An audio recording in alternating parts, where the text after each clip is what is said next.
Hello everyone. तो मैं हूं एडवोकेट तुलसीराम सिंह। आप देख रहे हैं तुलसीराम सिंह यूट्यूब चैनल। मैं बात करूंगा आज क्या एक सौतेली माँ अपने सौतेले बच्चों से भरण पोषण मांग कर सकती है। इस टॉपिक से रिलेटेड कर्नाटका हाई कोर्ट का एक अहम जजमेंट है, जिसके बारे में बहुत ही बड़ा जजमेंट है, जिसके बारे में हम बात करेंगे। उसके सभी पहलुओं पर, अगर लेने की हकदार है माँ तो फिर किस आधार पर, वो कौन सी शर्तें हैं जिनको फॉलो करना पड़ेगा, वो कौन से नियम हैं, इन सब पे हम खुल के बात करेंगे। तो वीडियो के लास्ट तक बने रहिएगा। और अगर चैनल पर नए हैं तो प्लीज़ इस चैनल को सब्सक्राइब कर दीजिए, बेल आइकन को ऑल पे कर दीजिए, ताकि लीगल टॉपिक वीडियो सबसे पहले आप देख सकें और अपने लीगल नॉलेज को इन्हेंस कर सकें। क्योंकि देखिए, ऐसा है, जो लॉ है वो पूरे देश में लागू होता है और पूरे देश को कंट्रोल करता है, और सबके लिए सबकी पावर, सबकी लिमिट, सबको निर्धारित किया गया है। और ये हमारी पर्सनल लाइफ पे भी इसका इफ़ेक्ट पड़ता है, और चाहे प्रोफेशनल लाइफ है उस पर भी इफ़ेक्ट पड़ता है हमारे कानून का। इसलिए कानून जानना बहुत ज़रूरी है। तो वीडियो शुरू करते हैं। कर्नाटका उच्च न्यायालय ने कहा कि एक सौतेली माँ को अपने मृत पति के कानूनी उत्तराधिकारियों से भरण पोषण की राशि का दावा करने के लिए परिवार अदालत के समक्ष सबूत पेश करके, दस्तावेज जमा करके यह साबित करना होगा कि उसके पति के पास बहुत सारी संपत्ति थी, उनकी आय थी, और इसी प्रकार वह भरण पोषण राशि की हकदार है। न्यायमूर्ति के नटराजन की एकल न्यायाधीश की पीठ ने खलील उल रहमान द्वारा दायर एक याचिका को आंशिक रूप से स्वीकार कर लिया, जिसमें पारिवारिक अदालत द्वारा उनकी सौतेली माँ को 25,000 रुपये प्रति माह रखरखाव देने के आदेश को अलग और संशोधित किया गया था। अदालत ने कहा कि अंतरिम रखरखाव के रूप में परिवार न्यायालय द्वारा 25,000 रुपये के रखरखाव का आदेश टिकाऊ नहीं है और सबूत दर्ज करने के लिए मामले की आवश्यकता है। याचिकाकर्ता सौतेली माँ द्वारा चिन्हित किए जाने वाले दस्तावेज को दिखाने के लिए पति के पास बहुत संपत्ति है और उनकी आमदनी भी है। अदालत ने यह कहते हुए संशोधित किया कि याचिकाकर्ता को सौतेली माँ द्वारा ट्रायल कोर्ट के मामले के निस्तारण तक, यानी जब तक केस निपटारा नहीं हो जाता, केस का फैसला नहीं आ जाता, तब तक माँ को माँ 10,000 रुपये का हकदार है और उनको देना होगा। पारिवारिक न्यायालय को निर्देश दिया कि वह वरिष्ठ नागरिक अधिनियम और सीआरपीसी की धारा 125 को ध्यान में रखते हुए, सर्वोच्च न्यायालय के फैसले को ध्यान में रखते हुए पक्षकारों के साक्ष्य रिकॉर्ड करें और मामले का फैसला करें और कानून के अनुसार मामले का निपटान करें। अदालत और मामले का निपटारा करते हुए इस अदालत की समन्वय पीठ का फैसला। याचिकाकर्ताओं ने प्रतिवादी को 25,000 रुपये प्रति माह के रखरखाव के पारिवारिक न्यायालय के आदेश पर सवाल उठाते हुए अदालत का दरवाज़ा खटखटाया, जिसने चुनौती दी जा रही थी कि सौतेली माँ ने पारिवारिक अदालत के समक्ष दलील दी थी। उसने याचिकाकर्ता के पिता की पहली पत्नी की मौत के बाद उससे शादी की थी। विवाह के समय उपस्थित याचिकाकर्ता के पिता ने उसे आश्वासन दिया था कि उसके पास चल संपत्ति के अलावा भू संपत्ति भी है और वह प्रतिवादी की देखभाल करेगा, और वह अपने पति के संयुक्त परिवार में रह रही थी। उनके पति की मृत्यु 30/8/1994 में हुई थी। उनके उत्तराधिकारी वर्तमान याचिकाकर्ता थे, जो कि मोहिद्दीन मुनरी की संतान है, मतलब जो मृतक थे उनका नाम था। यह भी कहा गया कि एक वरिष्ठ नागरिक अशिक्षित और बेरोजगार गृहिणी है, उसके पास आय का कोई स्रोत नहीं है। 4,000 रुपये के अलावा भटकल में किराए के मकान से कमाई होती है। आय का कोई अन्य स्रोत या उसकी ज़रूरतों को पूरा करने में मदद नहीं है।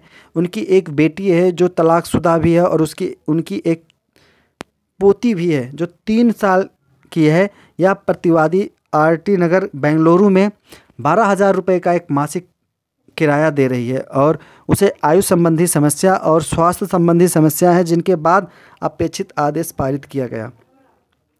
याचिकाकर्ताओं ने प्रस्तुत किया कि सीआरपीसी की धारा 125 प्रतिवादी पर लागू नहीं होता, क्योंकि वह इन याचिकाकर्ताओं की सौतेली माँ थी, जो भरण पोषण के लिए सीआरपीसी 125 के अंतर्गत नहीं आती है। जी हाँ, सीआरपीसी 125 में सौतेली माँ का भरण पोषण के बारे में उसको कवर नहीं किया गया, उसमें व्याख्या नहीं किया गया है। दूसरी, माता पिता वरिष्ठ नागरिकों का विशेष भरण पोषण और कल्याण अधिनियम 2007 और अनुरक्षण की धारा 9(2) के अनुसार देय अधिकतम 10,000 रुपये है। इसलिए कम भुगतान से बचने के लिए प्रतिवादी ने यह याचिका दायर की है। मुख्य तथ्य यह भी एक तर्क दिया गया कि उक्त अधिनियम वर्ष 2007 में लागू हुआ था, इसलिए उसे राहत के लिए उपायुक्त के पास जाना पड़ा। रिकॉर्ड के माध्यम से जाने और सीआरपीसी की धारा 125 का जिक्र करते हुए पीठ ने कहा कि सीआरपीसी धारा 25(1) को पढ़ने पर जहां सौतेली मां को परिभाषा के तहत कवर नहीं किया जाता है ताकि सौतेले बच्चों से कोई रखरखाव मांगा जा सके। इसके अलावा इसने कहा कि वरिष्ठ नागरिक अधिनियम की धारा 9(1)(2) रखरखाव देने की अधिकतम सीमा उक्त अधिनियम में 10,000 रुपये थे। उक्त अधिनियम में परिभाषा की धारा 2D के अनुसार माता पिता का अर्थ है माता पिता या चाहे जैविक, दत्तक या सौतेली पिता या सौतेली माँ, जैसे भी मामला हो, चाहे वरिष्ठ नागरिक के पिता या माता हो या ना हो। जिसके बाद यह देखा गया कि इसलिए सौतेली माँ की परिभाषा को सीआरपीसी की धारा 125 के तहत परिभाषित नहीं किया गया है और माँ की परिभाषा में शामिल नहीं है, जबकि माता पिता और वरिष्ठ नागरिक अधिनियम 2007 का रखरखाव कल्याण सौतेली माँ को भी शामिल करता है। जी हाँ, जो वरिष्ठ नागरिक रखरखाव अधिनियम बनाया गया है उसमें सौतेली माँ, सौतेले पिता सबको शामिल इसमें किया जाता है। तो उसके तहत कोई भी भरण पोषण मांग सकती है, कोई भी सौतेली माँ अपने सौतेले बच्चों से भरण पोषण की मांग कर सकती है। उसकी जो अधिकतम राशि है वो 10,000 रुपये प्रति माह है, इससे ज़्यादा नहीं मांग सकती है। लेकिन जो सीआरपीसी 125 है और जो उसके अंतर्गत माता पिता आते हैं वो 10,000 से ज़्यादा का भी मांग कर सकते हैं। आगे बढ़ते हैं, यह देखते हैं उलेप्पा और अन्य बनाम श्रीमती के मामले में उच्च न्यायालय की एक समन्वय पीठ ने गंगाबाई 2003-5 कार्लेज 227 ने एक विचार रखा था, यहाँ तक कि सौतेली माँ भी अपने पति की संपत्ति की आय से भरण पोषण का दावा कर सकती है जब वह खुद का समर्थन करने में असमर्थ हो और खुद का भरण पोषण करने में असमर्थ हो। माफ़ी चाहूँगा, कुछ ऐसे शुद्ध हिंदी का उपयोग करना पड़ रहा है, हो सकता है आप लोग के समझ में न आए तो आप मुझे कमेंट कीजिएगा, उस चीज़ को मैं फिर से समझा दूंगा। मामले की परिस्थितियों को ध्यान में रखते हुए परिवार न्यायालय द्वारा 25,000 रुपये के रखरखाव के अंतरिम रखरखाव के रूप में देने का आदेश टिकाऊ नहीं है। सबूत दर्ज करने के लिए मामले की आवश्यकता है। याचिकाकर्ता सौतेली माँ द्वारा दस्तावेजों को चिन्हित किया जाना चाहिए ताकि दिखाई कि उनके पति के पास बहुत संपत्ति है और उनकी आमदनी है। इसमें कहा गया है कि हालांकि प्रतिवादी को 4,000 रुपये का किराया मिल रहा है, लेकिन उसकी बेटी और पोती का तलाक हो चुका है, इसलिए याचिकाकर्ता को फैमिली कोर्ट के समक्ष विरोध करने की आवश्यकता है और वह वरिष्ठ नागरिक अधिनियम में रखरखाव का दावा भी कर सकती है। यह कहकर निष्कर्ष निकाला गया कि इसलिए चुनौती के तहत आदेश को रद्द करना और संशोधन करने के लिए उत्तरदायी है। इसमें केस का शीर्षक था खलील उल रहमान व अन्य का करके ये केस है। तो ये बहुत ही फेमस केस है। इससे हम ये समझते हैं कि जो निष्कर्ष निकलता है कि जो एक सौतेली माँ है, ठीक है, वो अपने सौतेले बच्चों से वैसे तो भरण पोषण नहीं ले सकती है, लेकिन अगर हम सीआरपीसी पर ध्यान देते हैं, सीआरपीसी 125 पर ध्यान देते हैं, जो प्रावधान है मेंटेनेंस से रिलेटेड है, भरण पोषण से रिलेटेड, अगर हम उसमें बात करते हैं तो उसके तहत तो सौतेली माँ को कवर नहीं किया गया है। लेकिन जो वरिष्ठ नागरिक या माता पिता रखरखाव अधिनियम बनाया गया था 2007 में लागू किया गया था, उसके तहत एक सौतेली माँ भी अपने सौतेले बच्चों से भरण पोषण का मांग कर सकती है और ये जायज़ है और इसमें कोर्ट भी उनके साथ में है।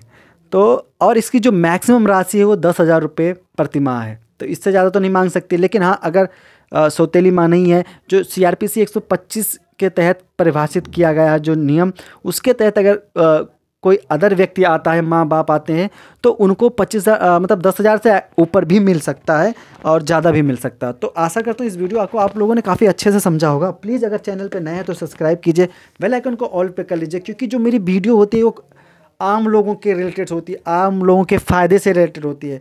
ये वीडियो हर लोगों के लिए यूजेबल है, इसलिए ये मैं वीडियो बनाता हूँ। और ये वीडियो खासतौर पर लॉ स्टूडेंट के लिए डेडिकेट होता है, क्योंकि ये चीज़ें और ये देश के हर नागरिक के लिए मेरा वीडियो डेडिकेट है और उनके लिए काफ़ी यूजेबल कोशिश करता हूँ उन्हीं के लिए बनाया जाए।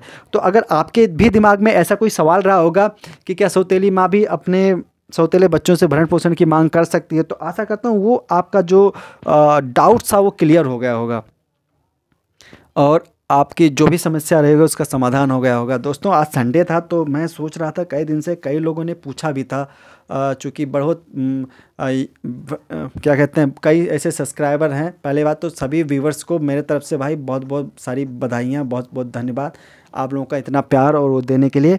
तो मैं फिर मिलूँगा एक नई वीडियो पे, नए टॉपिक पर। अगर आपका भी कोई सवाल है, आपकी भी कोई कानूनी समस्या है, तो आप मुझे कमेंट कीजिए, आप मुझे व्हाट्सअप कर सकते हैं, आप मुझे मेल कर सकते हैं, और कोई टॉपिक है तो मैं उस पर भी वीडियो बनाकर आपको विस्तार से समझा दूंगा, ताकि और हिंदी में समझाऊंगा ताकि हर किसी के समझ में आ जाए।